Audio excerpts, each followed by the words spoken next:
High dear English learners, السلام علیکم ورحمۃ اللہ وبرکاتہ۔ نعیم جکھڑ آپ کی خدمت میں حاضر ہے۔ آج ہم سیریز کا آخری ٹینس کر رہے ہیں جی، اور وہ ہے future perfect continuous progressive tense, continuous یا پروگریسو۔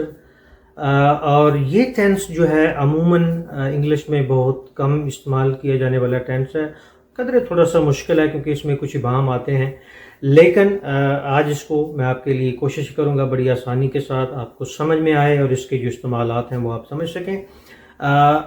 شروع کرتے ہیں اس کی پہچان سے۔ دیکھیں، اردو میں ایسے فقرات جس میں رہا ہوں گا، رہی ہوں گی، رہے ہوں گے کے ساتھ عرصہ آئے، جیسے میں کہتا ہوں کہ بارش ہو رہی ہوگی، صبح سے بارش ہو رہی ہوگی، اگر صبح سے اس کے ساتھ نہ لگے تو یہ کیا ہوگا؟ یہ فیوچر کنٹینیوس ہوگا۔ جب صبح سے لگ جائے گا تو یہ فیوچر پرفیکٹ کنٹینیوس بن جائے گا۔ اس کے علاوہ وہ فقرے جن کے ساتھ عرصہ جو تو ڈیوریشن تو نہیں آ رہی، لیکن اس میں آ رہے ہیں جی تا رہا ہوگا، تی رہی ہوگی، تے رہے ہوں گے، مثلا وہ میرے گھر آتا رہا ہوگا۔ چند فقرے جو ہیں فیوچر پرفیکٹ کنٹینیوس ٹینس کے حوالے سے ڈسپلے کر رہا ہوں تاکہ آپ اس کو اچھی طرح ذہن میں بٹھا لیں کہ یہ اس کے فقرے بنتے کیسے ہیں۔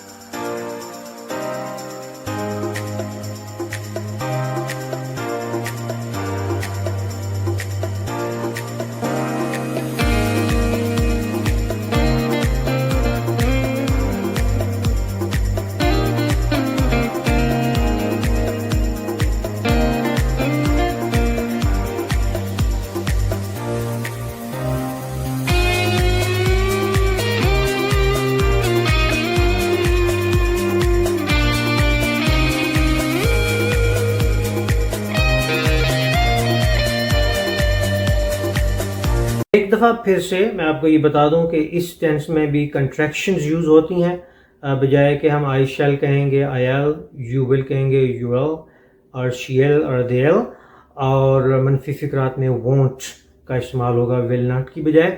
لیکن یاد رکھے کہ یہ وہاں پہ استعمال ہوگا جو انفارمل سینٹینسز ہیں۔ فارمل سینٹینسز میں بہرحال ہم کنٹریکشن جو ہے وہ یوز نہیں کرتے۔ ایک اہم بات بھی اس سے پہلے کہ ہم اس کو ٹینس کو شروع کریں، اس کے دوسرے استعمالات کو، کہ اس ٹینس میں نان ایکشن ورڈز جو ہوتے ہیں، مثلا سیم لگتا ہے، بینگ اور ہیونگ، یہ یوز نہیں ہوتے۔ ٹھیک ہے جی، یہ یوز نہیں ہوتے۔ یہ ایک الگ بحث ہے کہ یوز نہیں ہوتے کیونکہ ان میں کوئی خاص عمل نہیں ہے اور تعلق بھی مستقبل سے ہے، تو کسی اور موقع پہ اس کی وضاحت ہم کریں گے۔ اس کے بعد جو ہے پہلا استعمال ہم اس کا جو ہم یوز کرتے ہیں وہ یہ ہے کہ وہ use future perfect continuous to show that something will continue up till a particular event happen, یعنی ایک ایسا کام جو جاری رہے گا جب تک کہ ایک اور کام نہیں آ جاتا۔ یہ تقریباً تمام ایسے ٹینسز میں یہ بات جو ہے وہ ہوتی رہی ہے۔ مثال کے طور پہ ہم کہتے ہیں جی they will have been watching TV for over an hour by the time Thomas arrives۔ وہ ٹی وی دیکھتے رہے ہوں گے جب تک کہ تھامس آ نہیں جاتا۔ تو تھامس آ نہیں جاتا، جب وہ آ گیا تو تب تک وہ ٹی وی دیکھتے رہے ہوں گے۔ تو آپ نے دیکھا کہ ایک کام چلتا رہا جب تک کہ ایک اور کام ساتھ نہیں ہو گیا۔ اس کی دوسری مثال یہ ہے John will have been teaching at university for more than a year by the time he leaves for Asia۔ جان جو ہے وہ ٹیچنگ کرتا رہا یونیورسٹی میں یہاں تک کہ وہ ایشیا کے جانے کے لیے تیار ہوا اور یا وہاں چلا گیا۔ تو اب آپ نے دیکھا کہ وہ ایک کام جو ہے خاص مدت تک چلتا رہا، پھر ایک اور کام آ گیا اور یوں وہاں پہ یہ سلسلہ جو ہے وہ بند ہو گیا۔ اب یہاں پہ ایک بات جو ہے وہ میں آپ کو بتا دوں، میں نے آپ کو پہلے بھی بتایا تھا کہ جو فیوچر کنٹینیوس فقرے ہوتے ہیں وہاں ول بی اور شیل بی کا متبادل ایک جو ہوتا ہے وہ ہوتا ہے گوئنگ ٹو بی۔ مثلا میں کہتا ہوں کہ I shall be in London tomorrow، میں کل لندن ہوں گا۔ اگر ہم اس فقرے کو دوسری طرح سے یوز کریں تو ہم یہ بھی کہہ سکتے ہیں I'm going to be in London tomorrow۔ so will be اور shall be ریپلیس ہو جاتا ہے going to be۔ تو کبھی کبھی یہ ہوتا ہے ان فقرات میں جو فیوچر پرفیکٹ کنٹینیوس فقرات ہوتے ہیں وہاں بھی گوئنگ ٹو بی کا استعمال ہو جاتا ہے۔ مثلا she is going to have been, اب دیکھیں چونکہ گوئنگ ٹو بی تھا لیکن یہاں پہ ہیو بین لگ گیا کیونکہ یہ فیوچر پرفیکٹ کنٹینیوس یا پروگریسو ٹینس ہے.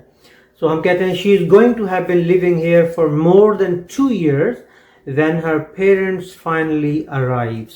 وہ یہاں رہتی رہی ہوگی 2 سال سے زیادہ جب تک کہ اس کے والدین آ نہیں جاتے. ایک دفعہ پھر یہ کام جو ایک خاص مدت تک جاری رہا جب تک کہ ایک اور کام ہو گیا. اور ہم فقرہ ایک سوالیہ جو فقرہ ہے اس کی مثال دے سکتے ہیں. Are you going to have been waiting for more than 1 hour until your friend arrives or comes.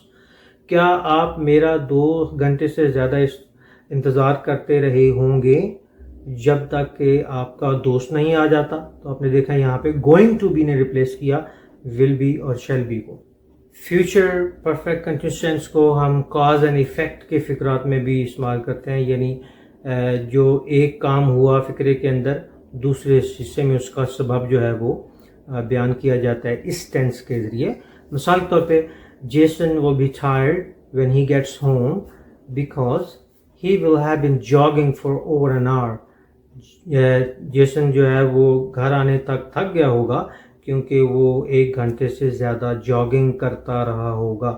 تو کرتا رہا ہوگا جاگنگ، اس وجہ سے وہ تھک گیا. Cause and effect. اسی طرح ایک اور مثال ہے Claudia's English will be perfect when she returns to Germany because she is going to have been studying English in United States. Claudia کی انگلش جو ہے وہ اچھی ہو گئی ہوگی کیونکہ وہ جرمنی جانے سے پہلے یو ایس میں یا امریکہ میں انگلش سیکھتی رہی ہوگی. ٹھیک ہے جی، تو انگلش سیکھتی رہی ہوگی امریکہ میں اس لیے اس کی انگلش بہتر ہوگی. Cause and effect. اور آپ نے دیکھا کہ ان فقرات میں بیکاز کا استعمال بھی ہوا ہے جس سے واضح ہو گیا کاز اینڈ ایفیکٹ کا جو ہے وہ ایک تسلسل. اب یہاں پہ تھوڑا سا کمپیریزن ہو جائے گی فیوچر کنٹینیوس ٹینس کا بمقابلہ فیوچر پرفیکٹ کنٹینیوس ٹینس کا. عموماً جو ریڈرز ہیں، پڑھنے والے، بولنے والے ہیں، وہ بعض اوقات کیا کرتے ہیں کہ فیوچر پرفیکٹ کنٹینیوس کی بجائے فیوچر کنٹینیوس استعمال کرتے ہیں اپنے فکروں میں. لیکن یاد رکھیں اگر ڈیوریشن کا ذکر آ گیا ہے جیسے for 5 minutes for 2 weeks since Monday since morning, تو وہاں پہ اگر آپ نے فیوچر پرفیکٹ کنٹینیوس کی بجائے فیوچر کنٹینیوس یوز کر دیا ہے تو غلطی کا، ایک بہت بڑی غلطی کا احتمال ہو جاتا ہے وہاں پہ. کیسے؟ میں آپ کو مثال دیتا ہوں. مثلا ہم کہتے ہیں کہ he will be tired because he will be exercising so hard. وہ ٹائرڈ ہو گیا کیونکہ وہ اتنی سخت میں ایکسرسائز کر رہا ہوگا. لیکن اس کی بجائے اگر ہم یہ کہیں گے he will be tired because he will have been exercising so hard.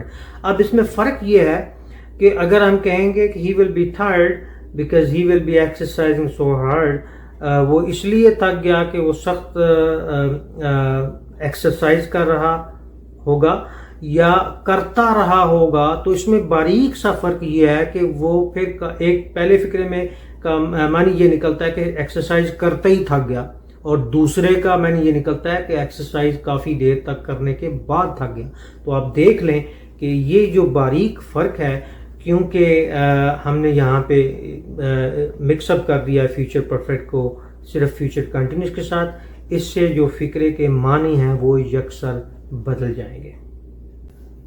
Dear learners, یاد رکھیں کہ جب ٹائم، بیفور، وائل، انلیس وغیرہ جی اگر فقرے کے اندر آ جائیں تو فیوچر پرفیکٹ کنٹینیوس نہیں ہوگا کیونکہ اس میں استعمال نہیں ہوتی، وہ پریزنٹ پرفیکٹ کنٹینیوس میں استعمال ہوتی ہیں. اور وہ لہٰذا اگر اس کا استعمال ہم فیوچر پرفیکٹ کنٹینیوس میں کریں گے تو فقرہ غلط ہوگا. جیسے ہم کہتے ہیں you won't one the game until they will have been helping you, یہ انکریکٹ ہے. کریکٹ فقرہ یہ ہے you won't one the game until they have been helping you. تو ول ہیو بین نہیں، ہیو بین ہیلپنگ یو. ایک باریک سا نقطہ فیوچر پرفیکٹ کنٹینیوس کے بارے میں، پھر اس کا اوور آل ریویو جو ہے مکمل ہو جائے گا. دیکھیے جو ایڈورب ہیں کچھ، ان کی پلیسمنٹ اس ٹینس میں ایسے ہوتی ہے کہ ہم ول اور شیل کی بات کرتے ہیں. وہ ایڈورب ہیں always, only, never, ever, still, just وغیرہ وغیرہ. مثال کے طور پہ ہم کہتے ہیں we will only have been waiting for a few minutes when our turn comes. ہم صرف چند منٹ انتظار کرتے رہے ہوں گے جب ہماری باری آتی ہے. تو ہم نے دیکھا کہ ول کے بعد اونلی آیا ہے, یا اب اگر اس کو سوالیہ ہم کرنا چاہیں, will we only have been waiting for few minutes when our turn comes, کیا ہم صرف چند ہی منٹ انتظار کرتے رہے ہوں گے جب ہماری باری آئے. تو چند یہ باریک باتیں ہیں جو آپ کو عمومی طور پہ کلاس روم میں ٹیچر جو ہیں فیوچر پرفیکٹ کنٹینیوس کے بارے میں نہیں بتاتے ہوں گے. امید ہے I hope that you would have enjoyed this lesson. This was the last tense of the series of the tenses we have covered since last couple of months.